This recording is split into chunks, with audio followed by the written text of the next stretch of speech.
Their vote for President of the United States.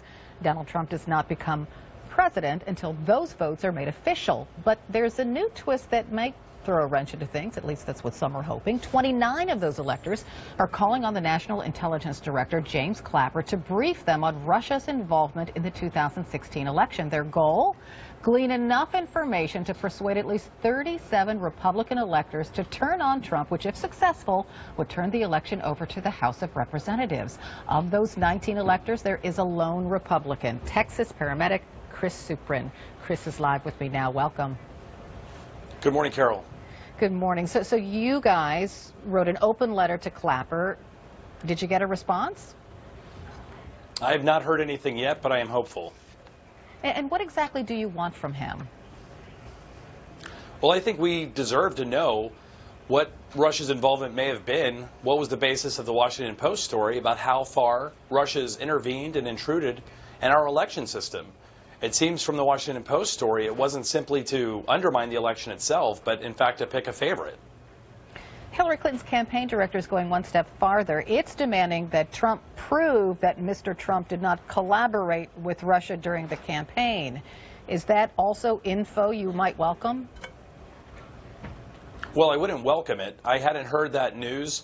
I'm not sure I'm ready to take that step where Mr. Trump was involved with Russia. I'm simply concerned Russia was involved with our election when they shouldn't be. I'm not prepared to make accusations against another U.S. citizen without further evidence. But the Director of National Intelligence can provide us with whatever declassified facts he has, and we can look at them and go from there.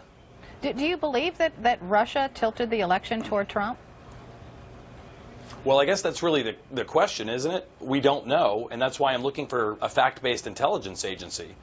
When the report came out, I was a little bit disappointed that Mr. Trump's first reaction was to defend Russia instead of the CIA and fact-based intelligence gathering, like I would think any American president would. What would you say? Because Mr. Trump says this is in part, this whole thing with Russia has become politicized. It's just a push to delegitimize his election. What do you say to that?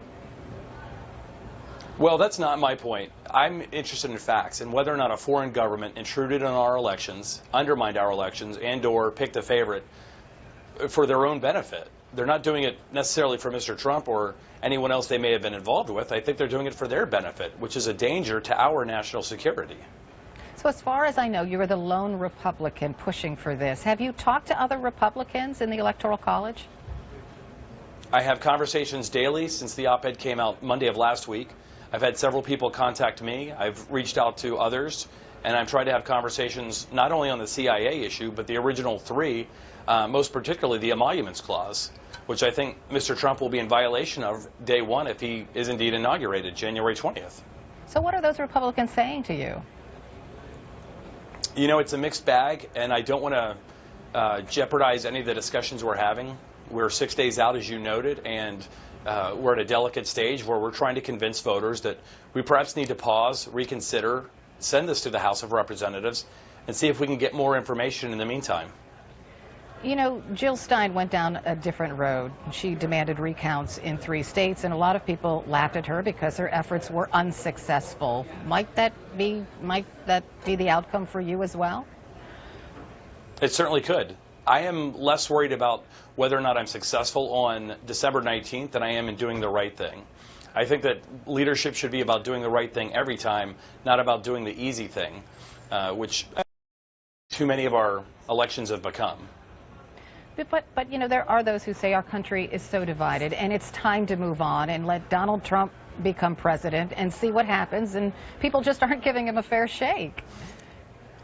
You just had a great segment on that very topic. If Donald Trump wants to unite the country, I would welcome it. But what I've seen since the election is he is more willing to attack the cast of Hamilton or Saturday Night Live than he is to take his own national intelligence briefings. So is it your intent then to persuade the Electoral College, the other members, that Donald Trump should not be president? Well, that's what I attempted to do with the op-ed, and that's what I'm doing in the calls I'm making and taking when I speak to other Electoral College members. All right, I have to leave it there. Chris Suprun, thank you so much for being with me.